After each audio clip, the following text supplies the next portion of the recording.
Assalomu alaykum, hurmatli radio anglag'uchilar. Yo'ruq sayillar sayfimizga xush keldinglar. Men mazkur sayfining programma riyosatchisi Qutlan.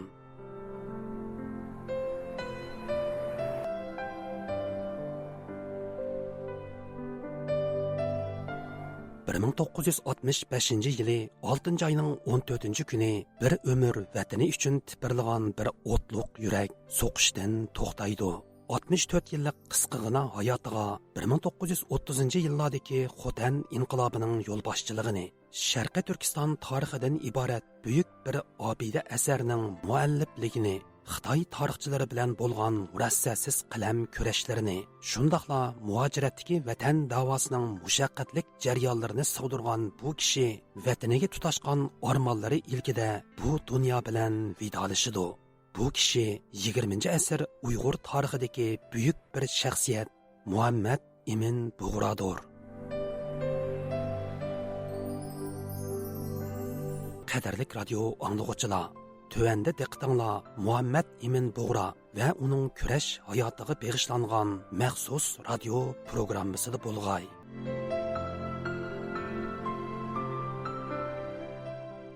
Hurmatli Taron Uyg'ur əpəndi, Yoruq sayıllar sayfamizga xush keldingiz.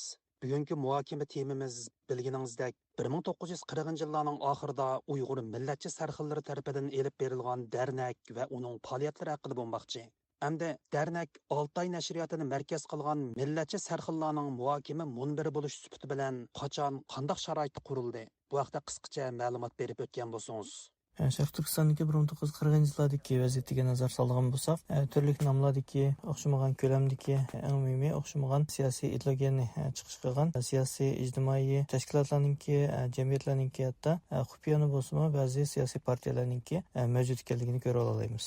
Lekin dardnakka o'xshash butunlay ilmiy va adabiy sohani asos qilgan shu sohadagi keng ziyolilarni bir araga to'plagan, shunday butunlay ilmiy va adabiy sohaga atalgan bir so'rin yoki bir organ ayni vaqtda mavjud emas edi deb aytib bo'ldi. Albatta ayni chog'da Yevropadagi tarqagan allarda yoki Amerikada xarakter jihatdan dardnakka o'xshab qolgan bunday so'rovnoma mavjud va buningga mos keladigan atalg'ularni tepilatdi. Lekin o'sha fanlarningki o'zlarining tutgan yo'li shundaqla mafkurasi albatta ayni vaqtda Uyg'ur tilininki, jumladan turk tilininki soplig'iga kafolat qilish bo'lganligi uchun dardnakka sop turkcha bir ismning qo'llanilishi albatta ajablanarli emas deb qarayman. Demak, o'sha fanlar boshchiligida Altay nashriyot idorasining tashkilishi bilan dernakdan iborat nihoyatda o'zgacha shundaqla millatimizningki milliy qadriyat va xususiyatlarini chiqish qilgan o'zgacha bir ilmiy so'rin, ilmiy muloqot shakli xalqimizningki turmushiga kirib kelib qolmasdan dernakdan iborat bir o'z turkcha, ya'ni sop uyg'urcha bir ismmi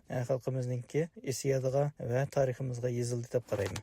Hurmatli Olimjon Inoyat apandi, sizmi sayfimizga xush keldingiz.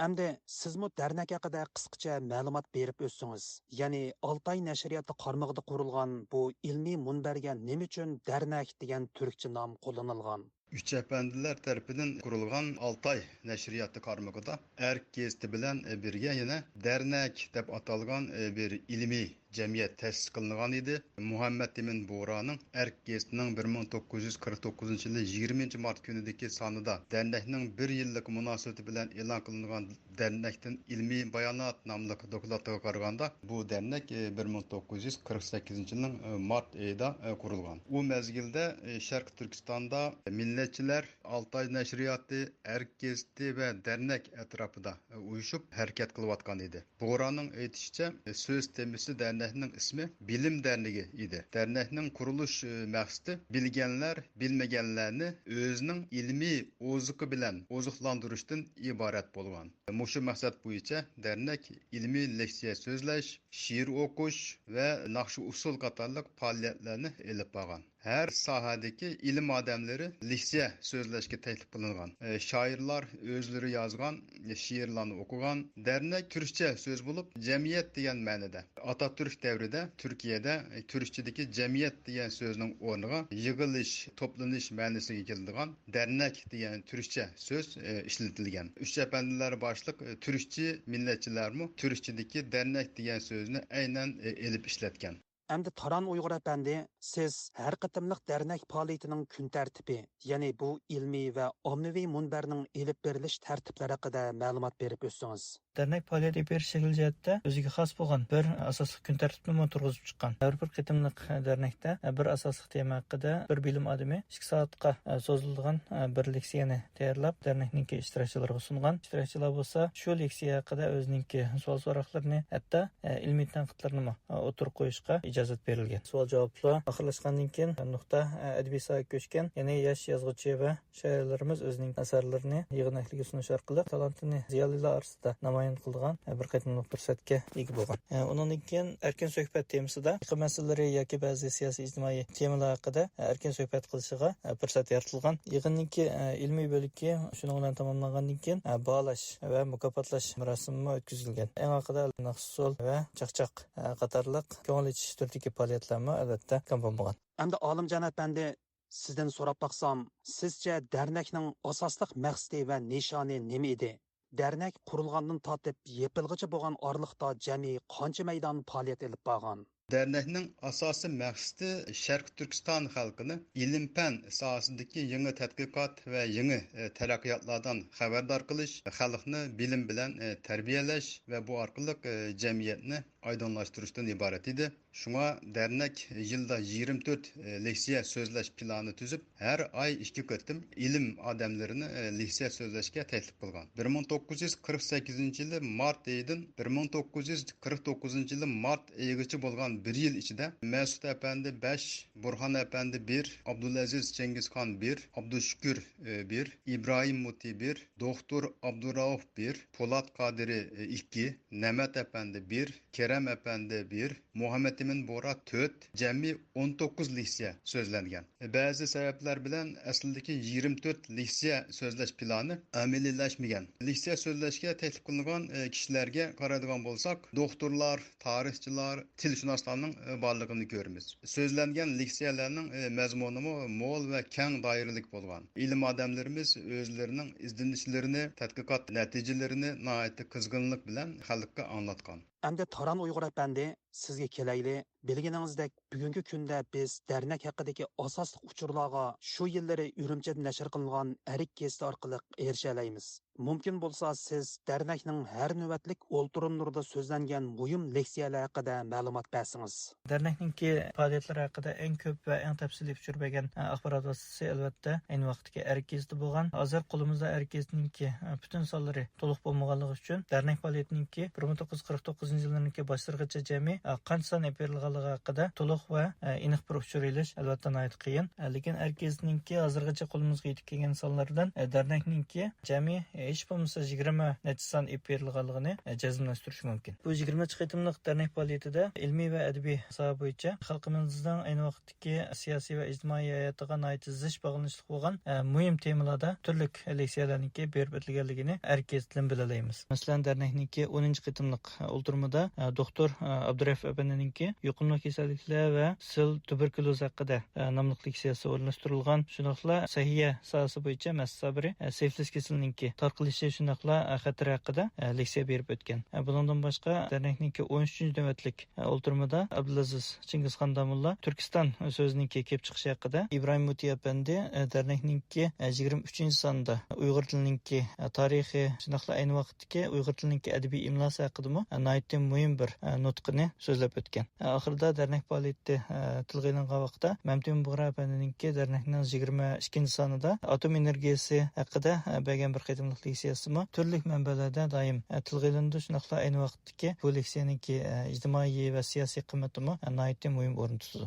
Ayni vaqtda Sharq Turkiston Jumhuriyati, ya'ni ili tarafdimi bu ikki nuqta haqida nihoyatda muhim uchurlar shuningdek talashlar islomiy berilgan. Masalan, kurash o'rnininki 1947 va 48-yildagi sonlarga qaraydigan bo'lsak, bu ikki tema haqida ili tarafninki Sharq Turkiston Jumhuriyatiningki maqolasida yozilgan bir qancha maqolani ko'ra olamiz. Әмді Olimjon әпәнді, sizden so'rab baqay, her nöbetlik dernekning kun tartiblarida muqim bir qilib yoki andiza bormidi? ya'ni konkret qilib aytsak, bir qatamliq dernek faoliyati qandaq jarayonlardan tashkil topadi? Dernek yığınlarının kun tertipleriga qaraydigan bo'lsak, yığın tertibi asosan mundaq 8 qismdan tashkil topgan. Birincisi riyosatchi belgilash, ikkinchisi liksiya so'zlash, uchinchisi munozara qilish, to'rtinchisi she'r o'qish, beshinchisi taqdir tanqid qismi, oltinchisi ko'ngil echish, yettinchisi chaqchaq latifa, sakkizinchi erkin fikr. Masalan, dernekning 16 qatimliq 1948 yil 11 ayning 18 kuni kechda 400 dan ortiq kishining qatnashishi bilan Qozoq Qirg'iz klubida o'tkazilgan bu yig'inga Mas'ud Sabri, Burxon apandi, Muhammad Emin Bo'ra, Aysa apandi, Dalilxon Hoji qatorli kishilar qatnashgan. Yig'inning riyosatchisi Po'lat Qodiri bo'lgan. Mas'ud Sabri apandi taklif bilan sifilis kasalligi haqida 1 soat leksiya so'zlagan. Yig'inning she'r qismida yosh shoirlardan Uyg'ur Adil, Jo'shqun, Risolat xonim, Almos, Musa Qurbon, Oyim Turdi, Abdurashid, Abdufattahlar o'zlarining ijodiy she'rlarini o'qib o'tgan. Hamda Taran apandi, sizga kelayli. Erik Gezitining xabarlariga qaraganda, har navbatlik dernek faoliyatining oxirida mukofotlash va taqdirlash murosimining o'tkazilganligi ma'lum. Bu haqda qisqacha uchur berib o'tgan bo'lsangiz.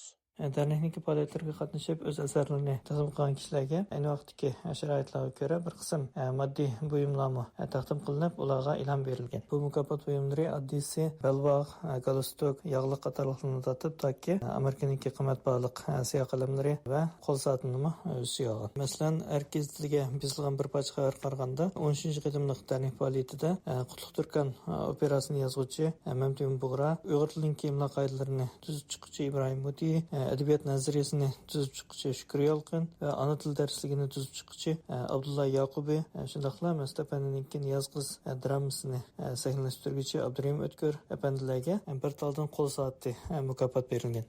Olimjon apandi, oxirida sizdan so'raydiganim, dernekdan iborat bu ilm munbiri 1940 yillarning oxiridagi Urumchining muhitida, jumladan Uyg'ur sarxillarining bilim muhitida qanday bir atmosfera yaratgan? Muhammed Emin Bo'raning aytishicha, ilm odamlari bilim dernigi yig'inlarida o'zlarining bilganlarini bilmaganlar bilan o'rtoqlashib, jamiyatda bir ilmiy atmosfera yaratgan. Har sohada yetishgan oz sondagi ilm odamlari va ziyolilar leksiya so'zlash orqali jamiyatni oqartish uchun muhim to'hfa qo'shgan. Tilshunoslar til haqida, doktorlar tibobat haqida, tarixchilar tarix haqida leksiya so'zlagan. Natijada bu dernek ilib borgan ilmiy faoliyatlar shu davrdagi xalqning nuqtai nazarining kengayishiga, uyg'onishiga turtki bo'lgan. Taran apandi, endi sizga kelayli. Oxirida siz har navbatlik dernekning oxirgi bosqichida o'tkaziladigan san'at va ko'ngil etish faoliyati haqida anglarmanlarimizga uchur berib o'tgan bo'lsangiz. Dernek faoliyatininki Naqshsul bo'lkida Sanoyi Nafisayin Naqshsulimiginingki ataliq artistlari numar ko'rsatgan planlarchida hammamizga tanishib qo'ygan Qamar xonim qatorliq dans san'atkorlar bor. Bundan boshqa yana ayni vaqtda Urumchidagi turli maktablardan kelgan san'at o'maklarimi bu dernekning faoliyatida numar ko'rsatishga muvaffaq bo'lgan. Bir qatimliq faoliyatda ataliq naqshchi Raziya xonim ayni vaqtda nayt moda bo'lgan xalq tarafidan so'yib olingan kuy she'ri atalashmasa Mamtun Bo'ra tarafidan yozilgan qahramonlar biz nomli naqshini o'rnab berishga taklif qilingan.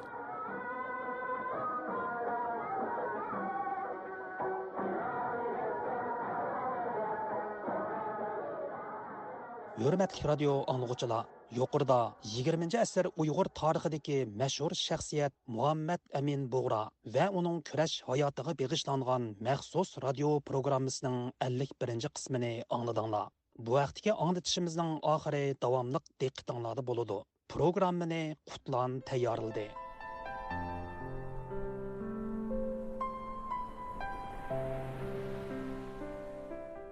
Qimmatlik radio anlıqçılar, shuning bilan Yo'riq Sayillar sayfisining bugungi anglatishi bu yerda oxirlashdi. Sayfimizning kelar haftalik sonda ko'rishayli. Xush vaqt bo'linglar.